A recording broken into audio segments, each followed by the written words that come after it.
I'm Tommy Scoville. This is the Tommy Scoville Show, and today is Wednesday, people. And you know what that means? That means this is the start, officially, of the Ounce of Prevention series.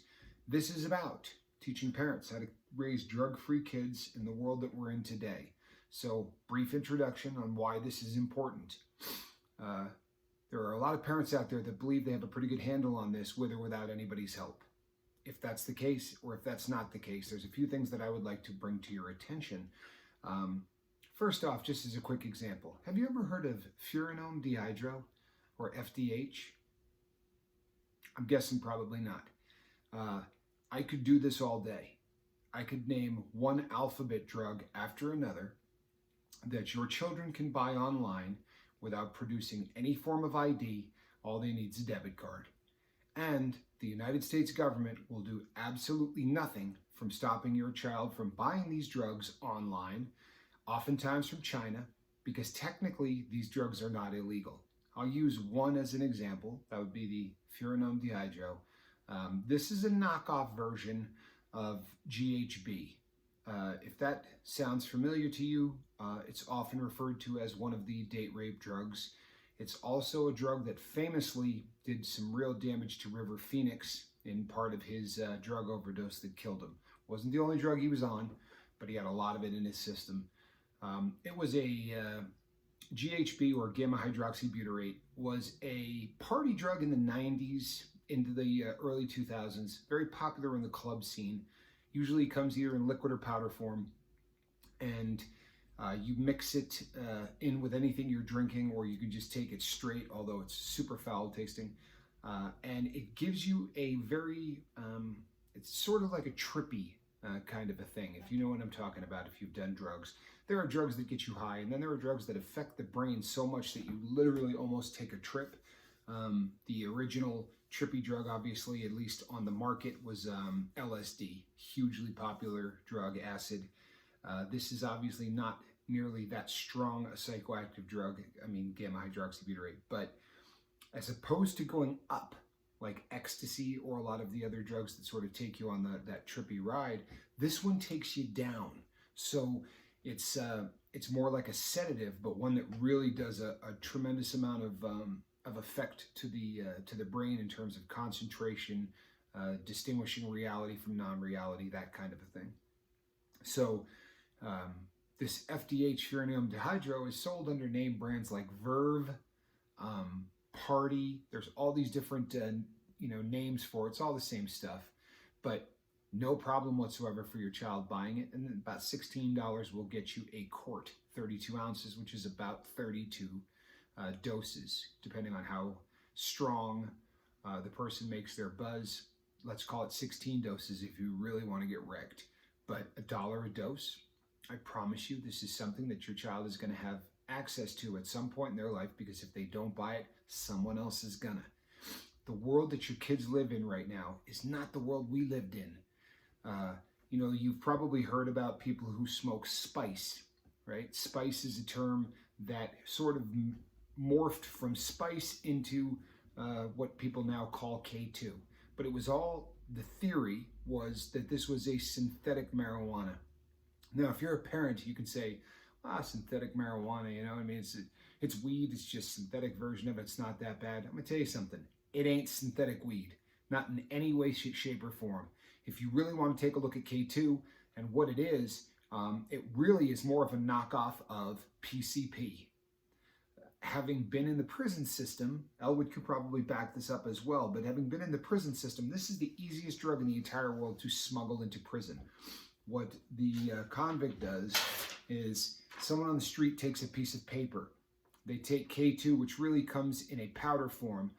They add liquid to the powder, usually something that, as opposed to water, something that is going to dry in a more effective manner. So oftentimes they use denatured alcohol. Then they soak the entire piece of paper in this. They let it dry. They write a little letter, mail it in. A piece that big is then sold inside the prison system for about $6. And this drug causes what they call within the prison system episodes. This happens so often that they just refer to it as episodes. I have seen a man jump off of the second tier, it's about a 20-foot drop down, break his thigh, and try to get up and walk back to his cell, not really having any idea that he had a fracture of his femur. This drug is so much more attuned, like I said, to PCP, and its effects mirror that. But the disconnect from reality is astounding.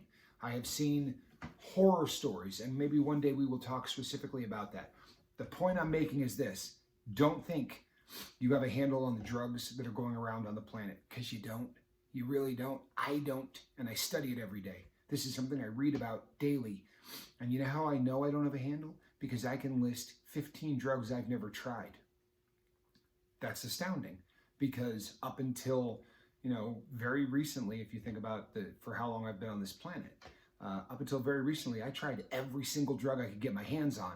So the fact that there's a horde of them out there that I haven't tried really gives you an idea of the danger that our kids are in, especially since you can just buy them online and they're not stopping it.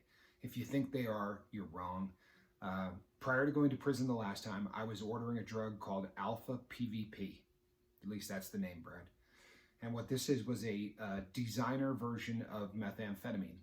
I paid $1,300 a kilo to bring this stuff in, and the strength of this drug was astounding. The trouble is, it's not methamphetamine, right? This is more akin to bath salts.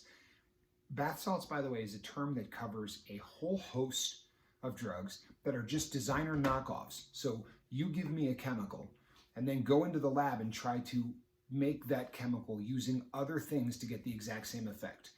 I was married to a woman who was a genetic engineer, and she worked in college. She was working on a senior project, and her job was to knock off cinnamon. Her job was to go into a lab. This was a class on what is the term I'm using? It's some chemical biology. She went in and knocked off cinnamon. She brought it home, said, "Taste this. What is this?" I said, "Cinnamon." She said, "Nothing in there has ever seen a plant." This can be done with almost anything, and the Chinese are doing it with astounding skill and veracity, right? They're knocking off every single drug that you can get your hands on. When I would order the alpha PVP, I would do it through text, because the person I'm buying this from, who called himself Polo, oddly enough, did not speak English, but his translator would even translate slang. And I said jokingly one day, because he said, "If there's a drug you want me to get that you don't see on the list," I said, "Yeah, Quaaludes would be nice," because those of us who are old remember the Quaalude. It's been illegal for manufacturing in the U.S. for a very, very long time. And he said, "Sure, get me the chemical name and I'll make it." Plain and simple. Like, this is the world that we live in. There is a country that is knocking off every drug on the planet. So just take this to heart. You think you got a handle on what's going on in your kids' lives? Trust me, you don't. So let's start down this road, shall we? I have said that you cannot beat the war on drugs by trying to attack it from the supply side. Dealers will continue to deal, smugglers will continue to smuggle, manufacturers will continue to manufacture, because we have created a demand that makes it so lucrative for that black market, they're never going to stop. What we need to do is we need to attack this from the demand side, and we do that by raising one drug-free kid. If every parent in America just has the thought process of, "I'm not going to allow this to happen to my child," then we're good. The two biggest cliches in raising a drug-free kid, right, that you hear constantly are "just say no," and the dreaded "not my child," right, "not my kid." When people start to bring up drugs, parents routinely say, "not my child, not my kid doesn't do that." So here's what we're going to do here at the Ounce of Prevention and at the Tommy Scoville Show. We are going to hug both of those cliches. We're going to latch onto them and make them the backbone of everything that I do here and that you do here. So first, just say no. The no will be spelled with a K. You are going to have the knowledge to raise a drug-free child, and then you're going to pass knowledge on to your child so that they're educated on drugs the same way we would educate them on how to use an automobile, right? Now you say to yourself, "Well, I don't want my kid knowing about drugs." You let him get behind the wheel of a car. Do you say to him, "Hey, Probably a real bad idea if you drive 160 miles an hour without seatbelts on. You understand? We teach them about the dangers of automobiles, and then they get behind the wheel, and if we've done it right, they don't ever drive 160 miles an hour without seatbelts on. Watch a child who's just got through driver's ed and they get in the car and the first thing they do is they grab that seatbelt, right?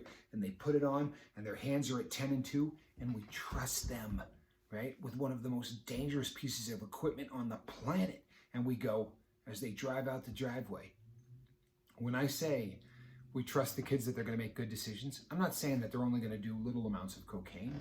What I'm going to say is if you tell them the dangers of all of the drugs and don't lie about one of them, don't tell them marijuana is going to give them boobs. Don't tell them that marijuana is 15 times more dangerous than alcohol or any of the other fallacies that we like to tell kids. Because what happens is they watch their friends who start to smoke pot and they start smoking it every day. There's always a group of kids, right? My little sister used to call them the tree people because at her school, there was a tree right out in front of the school in Texas and all the little burnouts hung out by the tree. So they called them the tree kids or the tree people. When I was growing up, those of us that were sort of in that life hung out on the village green. And oftentimes we were called the green kids or the village green kids. But there's always that group of kids. And when your child sees that his friend who's smoking pot every single day doesn't need, to buy a bra, he starts wondering and questioning whether or not everything he's ever been told about drugs is a lie. Children trust their parents, whether you believe that or not. Yeah, there's a rebellious period where they don't really feel like mom and dad are cool, but watch the ship hit the sand and watch how fast that child runs to mom and dad, knowing mom and dad can fix anything. That respect and that love is always there. Your job is to make sure that they know everything there is to know. And if they know that weed isn't that dangerous, in fact, if they know that weed is damn near harmless, except for what it does in terms of stealing your ambition, don't leave a comment and argue with me about weed being harmless or not. Don't waste your time. Get them the spirit of this message.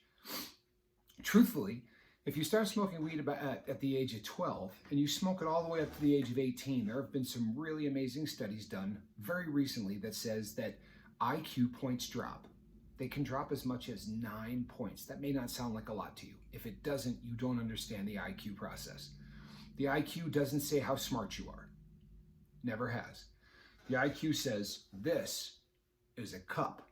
How much can you put in this cup would be the IQ, right? It's an intelligent quotient. Now, you could fill this with Grateful Dead song lyrics. You could fill this with every single statistic in baseball that ever came down the pike. Probably doesn't make you the smartest man in the world. Makes you very knowledgeable on baseball, right? Makes you a big deadhead. Whatever you choose to fill the bathtub full of available knowledge with is up to the person. Doesn't make them smart. But how much can you put in is the IQ. Now, with the advent of computers and laptops and iPhones, we don't need to have an IQ as high as we used to. People are going to argue that one too. But how many times all you got to do is pick up the phone and go, Siri, who pitched the winning game in the 1979 World Series? We used to memorize that crap and then argue viciously over it, right? Sometimes for months or years. Now every question known to man is at the tip of your fingers. So people say, well, it's not as important. That little device that's recording me right now can't get creative. It can create if you put in what you want it to create. But creativity and all of the things associated with it come from the men and women on this planet. And it's dangerous to lose 9 points in your IQ. It is terrifyingly dangerous. It can take your child from a fairly intelligent kid to Forrest Gump. It might be a slight exaggeration. The point being, it's a huge drop in IQ. When you consider that most people think genius starts at about 140, taking 10 points off, so the average person might be, 106, 107? Going from 107 to 97 is terrifying, right? Or 108.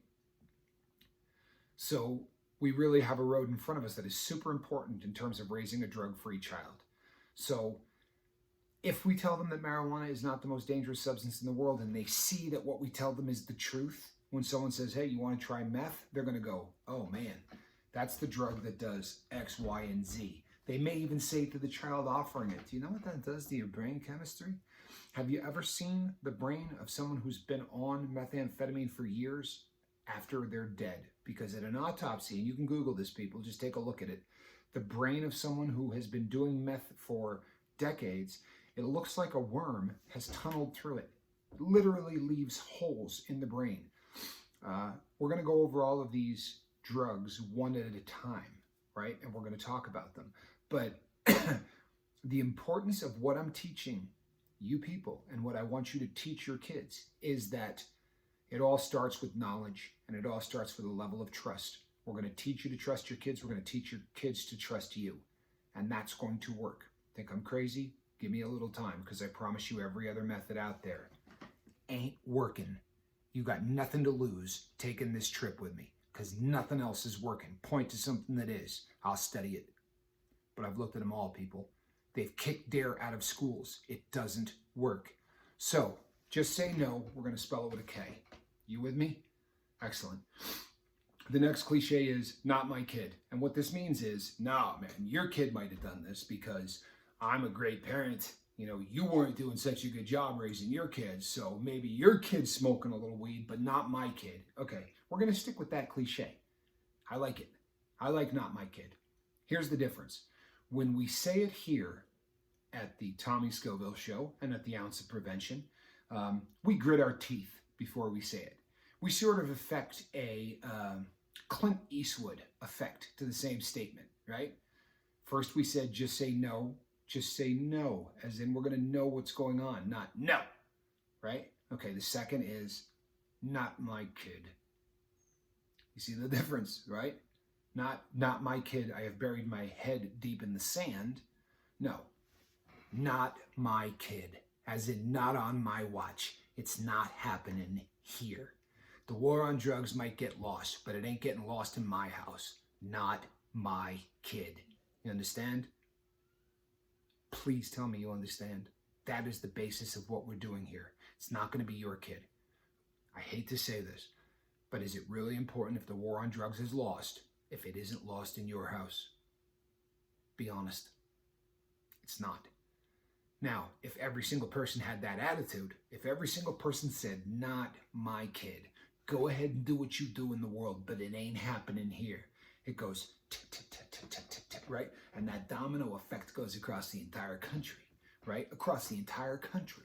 And the next thing you know, the people who have a vested interest in smuggling drugs to this country because of how much money they can make ain't making that much money. For real. If we cut down on the demand, the people who manufacture will cut down on the supply. The people who smuggle will cut down on the amount smuggled. You think I'm crazy? People, you took Economics 101. This is basic economics. Supply versus demand. This is it. So we're going to put a hurt on the war on drugs, and we're going to do it one household at a time, one child at a time. I want you to think, just real briefly. I've had some beautiful things said about me, most of which are over the top, to be honest with you. They really are. I'm lucky that you're watching, but there have been some beautiful things said about me, about being articulate, about the fact that I'm engaging, and the fact that people like to listen. Let's just go back, right, to say 1983, and I don't pick up that first joint, and I don't get addicted to pain medication, and I don't try cocaine, and I don't try LSD, and I don't try any of the stuff that I did. Where would I be? What would I be doing with the fact that I'm somewhat articulate and somewhat engaging? I don't know, right? And we never will. And that's kind of sad, isn't it? I mean, maybe politics. Who knows? People who are somewhat engaging and articulate often end up in politics with an opportunity to, in theory, change this country for the better. That's off the table, people. I can't run for office with my criminal history. Can you imagine? There is a whole host of things I will never be able to do because of the mistakes that I've made. Pay attention to what I'm telling you right now. People say, well, it's only weed. You know, my kid's only getting high a little bit. All right, here's the deal. Let me tell you how that happens and why that is just not something you can say. Because your child buys pot, and let's say depending on where he lives, he's paying somewhere in the ballpark of $40 to $50 for an eighth of an ounce of good weed, kind bud, right? Now, he does this for a week, 2 weeks, a month. Well, he's going to start smoking more and more. This is just how it happens, right? It always happens this way.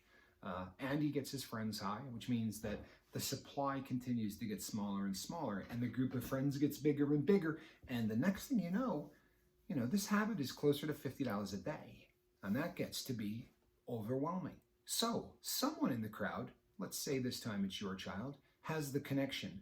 So your child says, tell you what I'm going to do. You give me $50. You give me $50. All right, that's 100. I want you two to give me $50. I'm going to buy an ounce.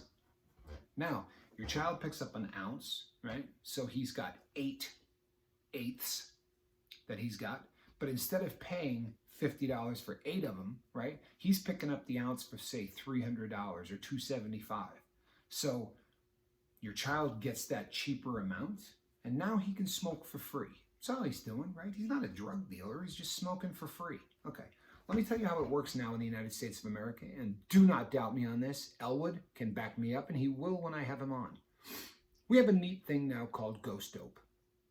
Here's how ghost dope works.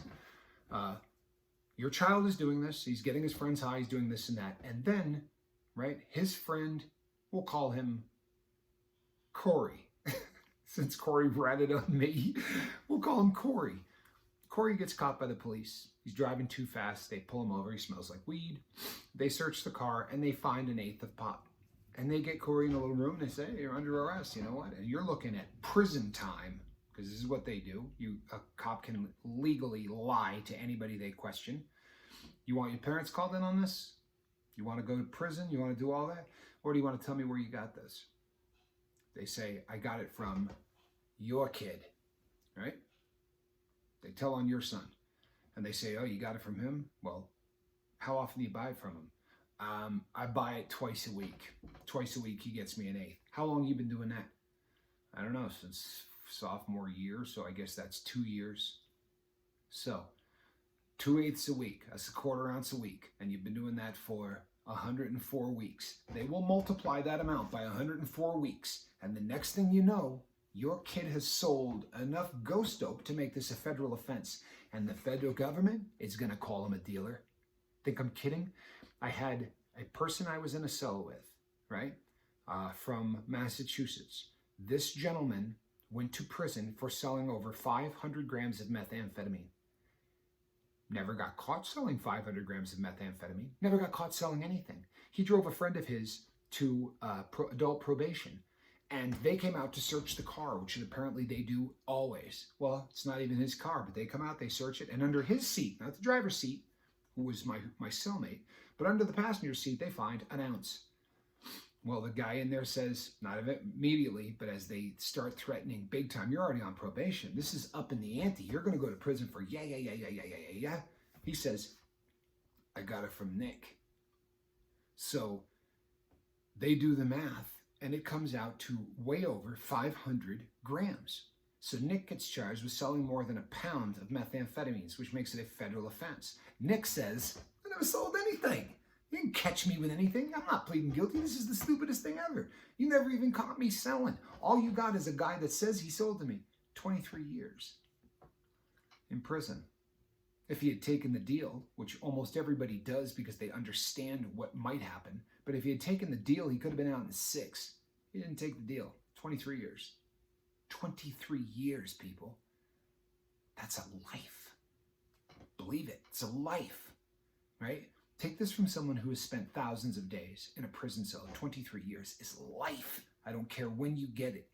He got busted at 20, by the way. Before he could buy a beer legally, he went to prison. He's going to get out at about 44. You wrap your brain around that?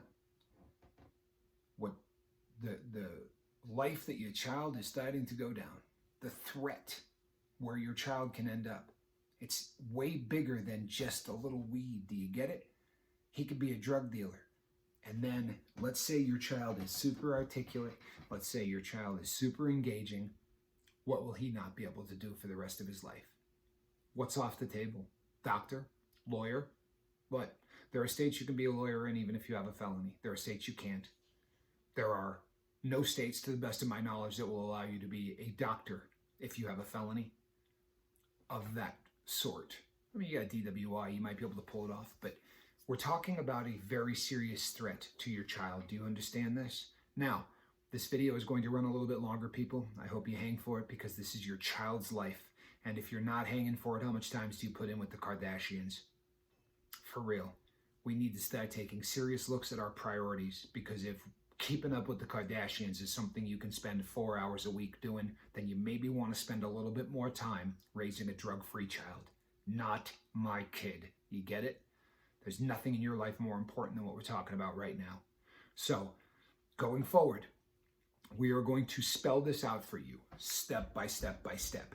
The next time I do this, next Wednesday, we are going to start to talk about drugs that are threatening your kids' lives, and we're going to tell you what to look for.